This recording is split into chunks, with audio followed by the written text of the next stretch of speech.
தன்னுடைய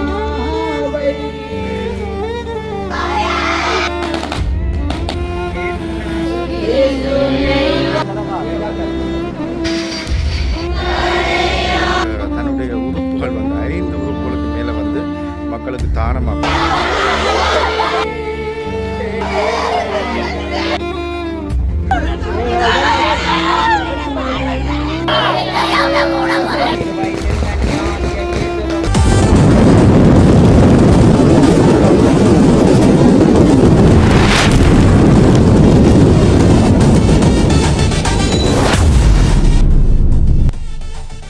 அன்பு தமிழ் உறவுகளுக்கு வணக்கம். இன்றைக்கு எங்கே நிற்கிறதுனால் பலாலியில் நிற்கிறது வந்து உண்மையிலே வந்து இது ஒரு கவலைக்குரிய விடயமாக இருக்கிறது. இந்த உறவுகள் எனக்கு உண்மையாகவே கவலையாக இருக்குது. அதாவது ஒரு இறப்பு செய்தியை தான் நான் உங்களை பகிர்ந்து கொள்ள போகிறேன். பலாலியில் வந்து கிட்டத்தட்ட வந்து 10 வருடங்கள் மேலாக கனடாவில் வாழ்ந்து வந்த ஒரு இளைஞன் அவர் வந்து தற்போது உயிரை இழந்திருக்கிறார். ரெஜி போல்டன் சொல்கிறவர் பேர் வந்து கிட்டத்தட்ட வந்து கனடாவில் வந்து அவர் நடந்து போகிற நேரம் திடீரென்று மயங்கி விழுந்து மூளையில் வந்து இரத்த கசிவு ஏற்பட்டு வந்து இறந்துள்ளார். உண்மையிலேயே வந்து இந்த பலாலி மண் பெற்றெடுத்த புதல்வனை நாங்கள் இழந்து நிற்கிறோம். இதே நேரத்தில் வந்து அவர் இறப்புக்கு பிறகு வந்து பல பேரை வந்து உயிர் வாழ வச்சிருக்கார். இதுதான் வந்து உண்மையிலேயே வந்து மனதை உருக்குன்ற ஒரு விடயமாக இருக்குது. அவர் இறப்புலையும் பல பேர் உயிர் வாழ்ந்து கொண்டிருக்கின்ற சம்பவம் நடந்திருக்கிறது. இன்றைக்கு அவர் இறப்பு இறுதி நிகழ்வுகள் நடக்கப் போகிறது. இது தொடர்பாக உங்களுக்கு இந்த காணொலியை தருகின்றேன். வாருங்கள் காணொலிக்கு போகலாம். பலாலியைச் சேர்ந்த மைந்தன் ரெஜிபோல்ட் அவர்கள் கிட்டத்தட்ட 10 வருடங்களாக கனடா பிரம்டன் நகரில் தன்னுடைய வேலையை செய்து வந்தார்.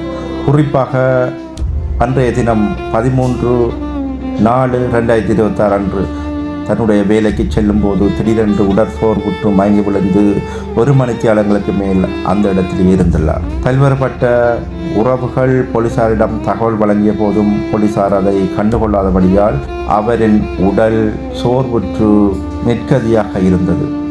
அதன் பிறகு பல்வேறுபட்ட முயற்சிகள் எடுக்கப்பட்ட போதும் அவரை அந்த உறவுகளிடம் கொண்டு வர முடியாத துயரத்தில் அந்த உறவுகள் இருந்துள்ளனர். குறிப்பாக அவரின் இறப்பின் பிறகும் 5 உறவுகளை தன்னுடைய உடலின் உறுப்புகளை கொடுத்து உயிர் வாழ வைத்ததுதான் அந்த அற்புதமான நிகழ்வாக இருந்தது. அவரின் இழப்பை தாங்கி வரும் அந்த உறவுகளுக்கும் அவரின் குடும்பத்தினருக்கும் உற்றார் உறவுகளுக்கும் இந்த அஞ்சலிகளை நாங்கள் செலுத்துகின்றோம். தொடர்ந்தும் இணைந்திருங்கள். கனடா போலீசாரின் கவனக்குறைவு, யாழ் இளைஞர் உயிரிழந்த சோகம். கனடாவின் பிரம்டன் நகரில் வசித்து வந்த யாழ்ப்பாணம் பலாலியைச் சேர்ந்த 30 வயதுடைய ரெஜிபோல் ரோபர்ட் கெனடி மூளைக்கசிவு காரணமாக வீதியில் விழுந்தபோது அவர் மதுபோதையில் இருப்பதாக போலீசார் தவறாக கணித்தனர். அவருக்கு முதலுதவி வழங்காமல் அபராத துண்டு வழங்கிய போலீசாரின் செயலால் முறையான சிகிச்சை தாமதமானது. மருத்துவ பரிசோதனையில் அவர் மது வருந்தவில்லை என்பது உறுதியான நிலையில் சிகிச்சை பலனின்றி அவர் உயிரிழந்தார். மரணத்திற்கு பின் அவரது உடல் உறுப்புகள் 6 பேருக்கு மறுவாழ்வு அளித்துள்ளன. தற்போது அவரது உடலை தாயகம் அனுப்புவதில் பெரும் சட்டச் சிக்கல்கள் நிலவி வருகின்றன. இதனைத் தொடர்ந்து அவரின் உடல் தற்போது பலாலி மண்ணை வந்தடைந்து இன்று இறுதிக்கிரியைகள் நடைபெற்று வருகின்றன. இந்த காணொளி ஊடாக அதை நீங்கள் பார்க்கலாம். தொடர்ந்தும் இணைந்திருங்கள்.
உங்களுக்கன்று ஆண்டவரே மகிமை எங்களுக்கன்று பெயருக்கு உரிய உரியது.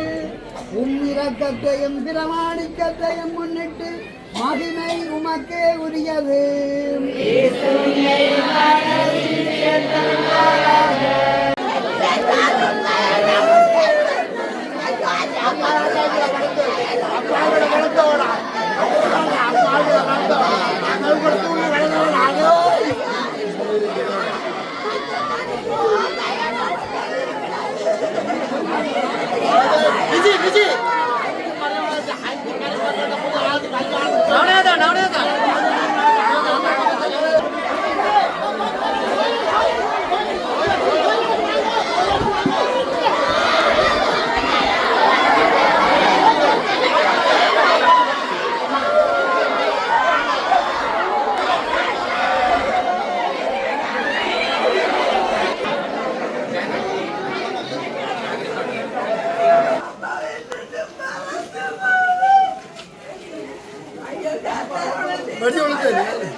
படைப்பை காண கண்ணை காட்டினார்.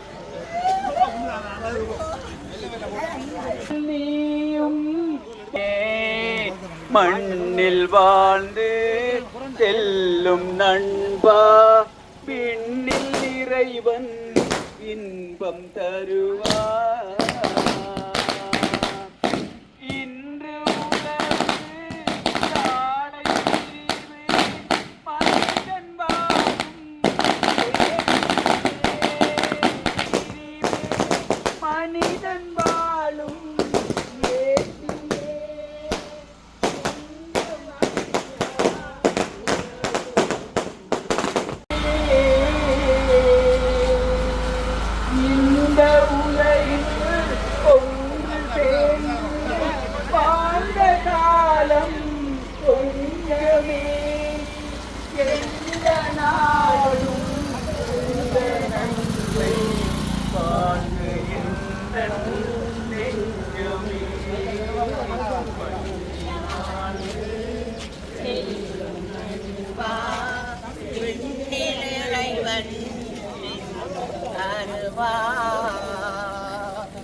இந்த ரெஜியன் அவர்கள் வந்து கனடாவில் இருக்கின்ற இந்த போலீஸார் என்ற அசமந்த போக்கு காரணமாக தான் உயிரிழந்ததாகவும் பத்திரிகையில் படிச்சிருந்தான். கிட்டத்தட்ட வந்து அவர் வந்து தன்னுடைய உறுப்புகள் வந்து 5 உறுப்புகளுக்கு மேலே வந்து மக்களுக்கு தானமாக கொடுத்து தன்னுடைய உயிரை கொடுத்து வந்து இந்த உதவியை செய்திருக்கிறார். இறந்த பின்னும் தன் உயிரை கொடுத்து இன்னொரு ஆளுக்கு வந்து உதவி செய்கிற அந்த மனநிலை வந்து உண்மையிலேயே வந்து புல்லரிக்கின்ற ஒரு செயல்பாடாக இருக்கிறது. ஒரு ஆத்மா சாந்தி அடைய அனைவரும் பிரார்த்திக்க வேணும். தற்போது அவற்றை அந்த உடல் வந்து இந்த வீதி வழியாக வந்து கொண்டிருப்பதையும் பார்க்கக்கூடிய மாதிரி இருக்குது. முன்னோர் காட்டுறேன் பாருங்கள். உம்முடைய திருவயிற்றின் கனியாகிய இயேசுவும் ஆசீர்வதிக்கப்பட்டவரே. பல்லாயிரக்கணக்கான மக்கள் புடைசூழ அவருக்கான அஞ்சலிகளை வந்து செலுத்தி வந்து பார்க்கக்கூடிய மாதிரி இருக்குது. யாவரும் உடனே ஆசீர்வதிக்க பெற்றவரே புனித மரியே இறைவனின் தாய் மாவை எழுப்பினேன் என் ஆன்மாவை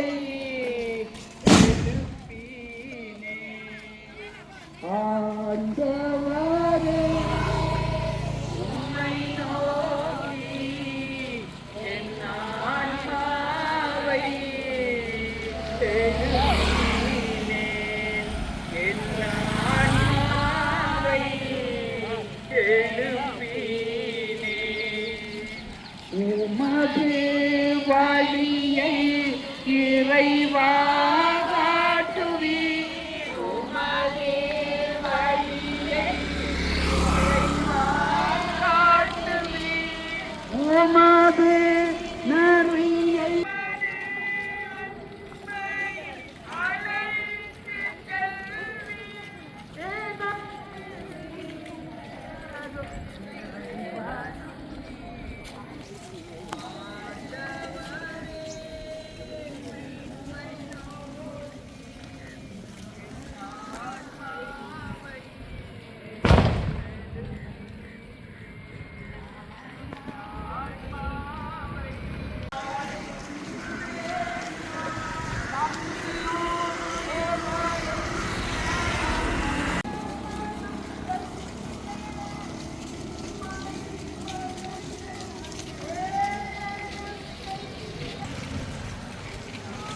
எங்கள் தந்தையே உமது பெயர் தூயதென போற்றப்படுக உமது ஆட்சி வருக உமது திருவிழம் பெற்றவர் நீரே உம்முடைய திருவயிற்றின் கனியாகிய இயேசுவும் ஆசீர்வதிக்க பெற்றவரே ஆண்டவரும் ஆசீர்வதிக்க பெற்றவர் நீரே தந்தைக்கும் மகனுக்கும் தூய ஆவியாருக்கும் மாட்சிமை உண்டாவதாக இருப்பதாக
பண்பை நினைத்து இறைவனுக்கு நன்றி கூறுவோம். இன்னும் சில நாட்களில் தனது மகளின் வரவை எதிர்நோக்கி மகிழ்ச்சியுடன் காத்திருந்த வேளை இவ்வாறான ஒரு துன்ப நிலையில் தனது மகனின் உடலை கண்டு வேதனையுடன் துவண்டு போயிருக்கும் இவரது தாய்க்கும் உடன்பிறப்புகளுக்கும் மற்றும் இவரது பிரிவால் துயரிட்டு இருக்கும் உள்நாடு மற்றும் வெளிநாட்டு வாழ் உறவுகளுக்கும் இறைவனின் ஆறுதலும் அரவணைப்பும் தூய ஆவியின் வழிநடத்தலும் கிடைக்க வேண்டும் என மன்றாடுவதோடு இறந்து போன நம் சகோதரனாகிய ரெஜிபோல் இவ்வுலகில் வாழும் போது தெரிந்தும் தெரியாமலும் செய்த குற்றங்களுக்காக இறைவனிடத்தில் மன்னிப்பை வேண்டி இவர் நித்திய அமைதியில் நிலைத்திருக்க இறையரில் வேண்டி தொடரும் இந்த உன்னத கல்வாரி திருப்பலியில் குருவுடன் இணைந்து மன்றாடும்.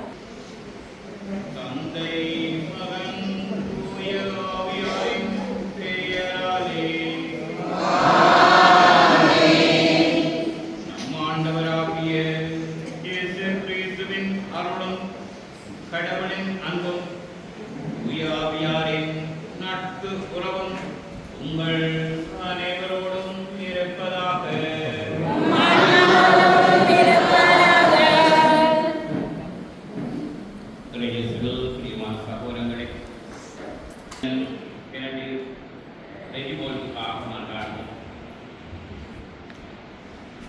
25 நாட்களுக்கு பின் நாம் அவருக்கான இறுதி மரியாதையை செலுத்த ஆண்டவர் அனுக்கிரகம் செய்து அவரை அங்கிருந்து இங்கு அவரை கொண்டு வர பலர் உதவி இருக்கிறார்கள். திருமணத்தோடு உதவிய ஒருவருடைய உதவிக்கும் அவர்கள் ஆசீர்வாதம் கிடைக்கவும் இன்னும் அவர்களுடைய செயல்நாளை இந்த வேளையிலே நம் சகோதரனை நாங்கள் முகமுகமாக சர்ச்சித்து அவருக்கு இறுதி மரியாதை செலுத்துகின்ற பாக்கியம் நமக்கு கிடைத்திருக்கிறது. அவை இந்த வேளையிலே இந்த சகோதரன் விண்ணக பேரின்பத்தை பெற அவருக்காக விசேஷமாய் செவிக்க உறவு சமூகமாக கூடி வந்திருக்கிறனா அவருக்காக விசேஷமாய் மன்றாடுவோம். அவர்கள் வாழும் வரையில் வாழ்ந்தார்.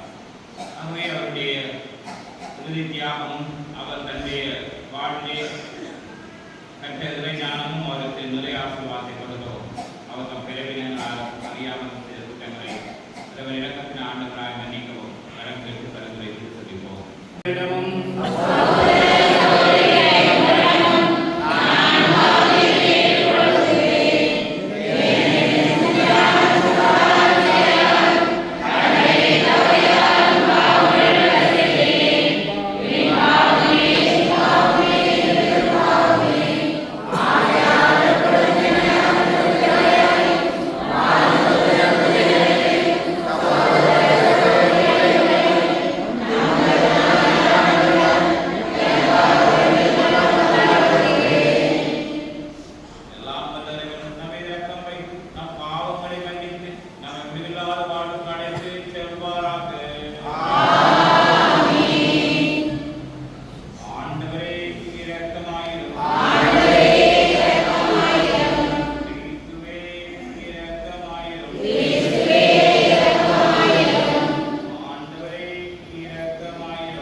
ஆண்டவர் உங்களோடு இருப்பாராக.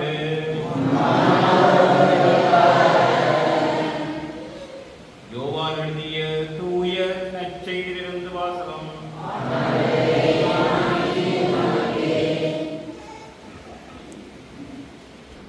ஆகவே விண்ணக மணவீட்டுக்கு மணவாளனை அழைத்து செல்வது போல நம்முடைய இளைஞனை இறைவன் அழைத்து சென்றிருக்கிறார். நம்முடைய வாழ்விலே நம்முடைய இவ்வுலக வாழ்வை தாய்நாடு என்று இருக்கின்ற நமக்கு விண்ணகமே தாய்நாடு என்பது நன்றாக தெரியும்.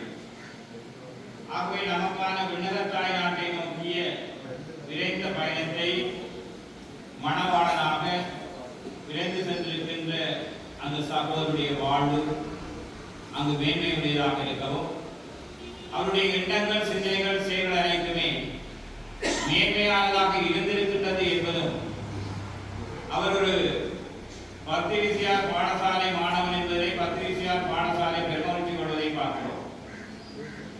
என்று சொன்னால் அவருடைய ஒழுக்கம் நிறைந்த வாழ்க்கை முறை சுவையை தெரிகிறது. நமக்கு தெரியும் தூத தேசத்துக்கு போனவர்கள் பிரஜா உரிமையை எடுப்பதற்கு எந்த விதமான பொறுப்பொழிகளை பயன்படுத்த முடியுமோ அதை பயன்படுத்திக் கொள்வார்கள்.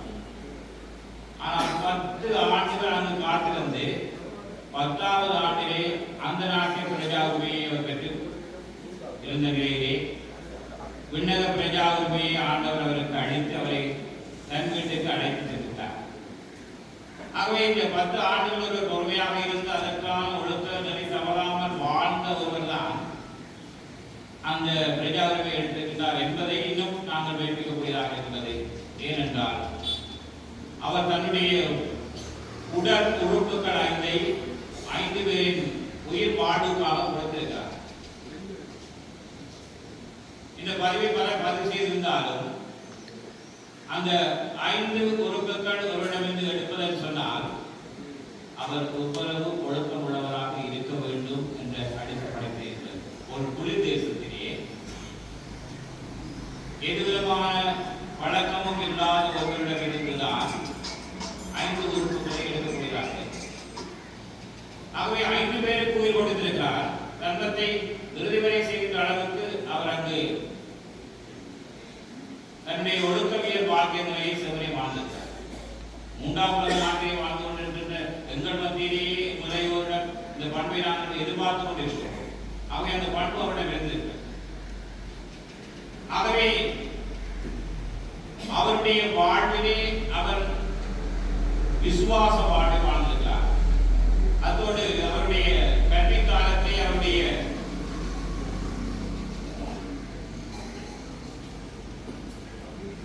வகுப்பிலே அவர்களை கற்பித்த ஆசிரியராக இருந்த குருவானவர் அவரை படிப்பேற்று சொன்னார். மிகவும் மென்மையானவர். ஆகவே அவர் அந்த பொசட்டை இருக்கின்ற போதும் மிகவும் ஒழுக்கத்தை விரும்பி செய்கின்றவராகவும் பாடசாலையில் அதை பின்பற்றுகின்றவராகவும் இருந்தார் என்று அந்த குருக்கள் அங்கு பகிர்ந்திருந்தார்.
அனைத்து அருட்தந்தையர்களுக்கும் மற்றும் வீட்டிற்கு வருகை தந்து செவித்த அருட்தந்தையர்களுக்கும் மற்றும் அருட்சகோதரிகளுக்கும் மனமார்ந்த நன்றிகளை தெரிவித்துக் கொள்கின்றோம்.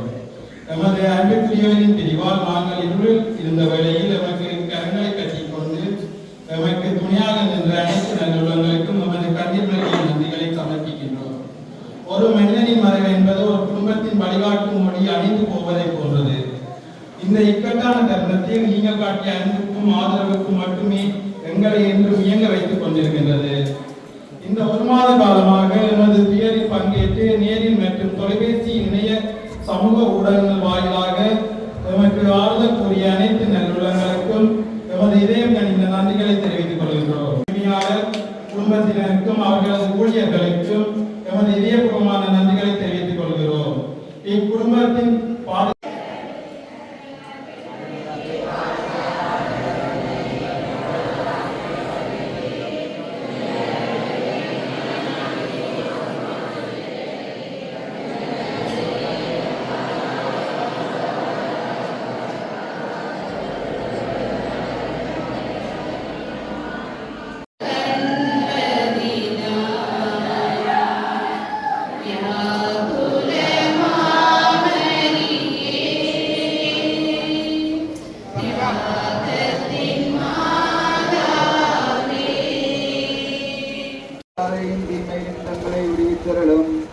பெற்றமரியே வாழ்க திருவயிற்றில் ஆசீர்வதிக்கப்பட்டவரே மரியே இறைவனின் தாயே பாவிகளாயிருக்கிற எங்களுக்காக இப்பொழுது மங்கள் ரப்பின் வேளையிலும் வேண்டிக் கொள்ளும் ஆமென். வாழ்க ஆண்டவர் உடனே பெண்களுக்குள்ளே ஆசீர்வதிக்கப்பட்டவரே உம்முடைய திருவயிற்றில் ஆசீர்வதிக்கப்பட்டவரே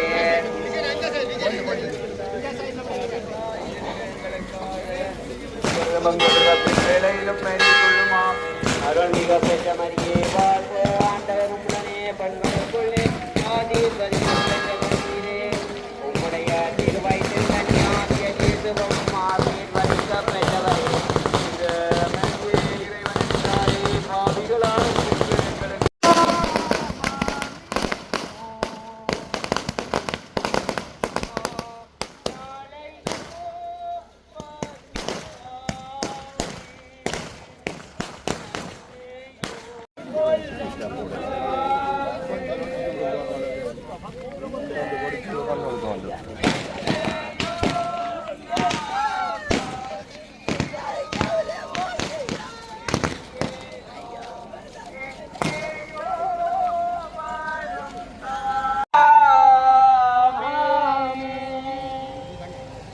ஆண்டவரே நாராயண் எனக்கு வேண்டியதொன்றுமில்லை. ஆண்டவரே நாராயண் எனக்கு வேண்டியதொன்றுமில்லை.